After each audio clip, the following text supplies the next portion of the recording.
আসসালামু আলাইকুম। কেমন আছেন সবাই? আশা করি সবাই আল্লাহর রহমতে অনেক ভালো আছেন। আজকে আমি ঘুম থেকে উঠে নাস্তা করে তারপর বারান্দার দিকে আসছি। কাপড়-চোপড় শুকানো হয়ে গিয়েছে।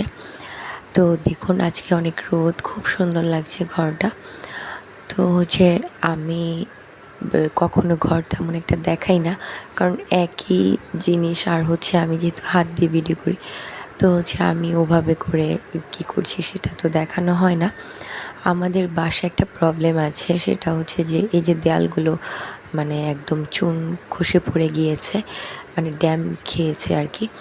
তো এই বাসাগুলো সাধারণত যে পুরানো বাসাগুলোর মধ্যে হয়, তারপর যে ভালো করে না শুকিয়ে চুনা দিয়ে দেয়, এইসব কারণে আর কি হয়। তো এই বাসার 2টা রুমে খুবই প্রবলেম।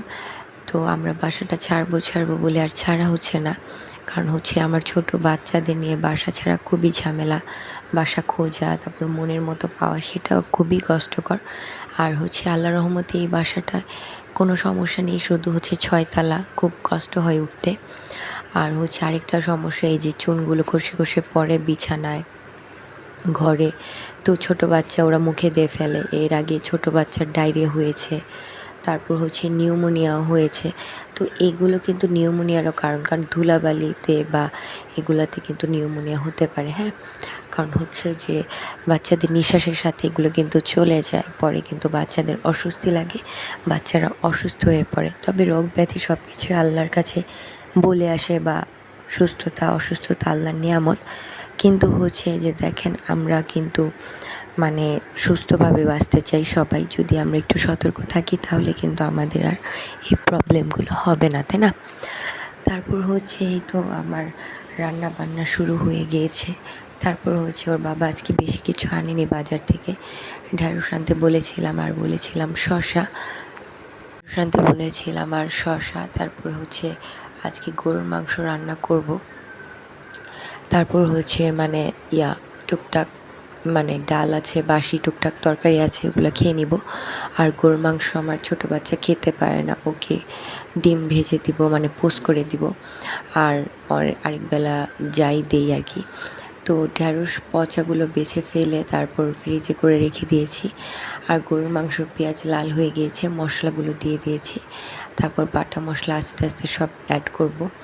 তো আমার বাচ্চার যে নিউমোনিয়া হয়েছিল, তো ডাক্তার বলেছিলেন যে 5টা কারণে মূলত নিউমোনিয়া হয়।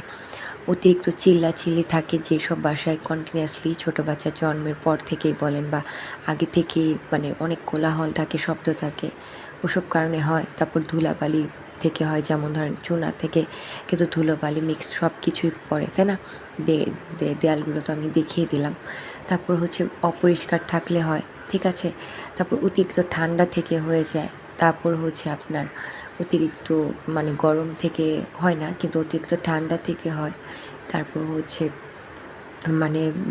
মায়ের বা কারো যদি শ্বাসকষ্ট বা কোনো সমস্যা থাকে, তাহলে বাচ্চারও হয়ে যায়। তারপর আরেকটা কারণ মনে পড়তে পারছি না। তো যাই হোক, এরকম কিছু কিছু কারণ আছে যে বাচ্চাদের নিউমোনিয়ার কারণ। তো তারপর মশার কয়েল বা অনেক ধোঁয়া, মনে পড়ে গিয়েছে, সরি আসলে।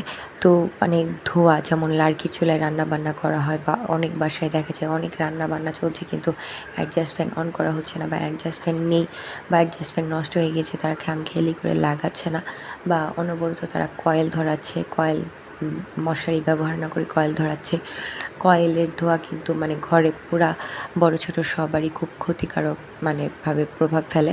শ্বাসকষ্ট কিন্তু ছোট বড় সবারই হতে পারে, এটার কোনো ইয়া নেই। তো কয়েল আমরা কিন্তু জানালা দরজায় লাগিয়ে তারপর ব্যবহার করি, এই জন্য আসলে আমাদের অসুস্থতার মূল কারণ। তো যাই হোক, শর্টকাটের মধ্যে যতটুকু পেরেছি জানালাম। সবাই ভালো থাকবেন। আল্লাহ হাফেজ।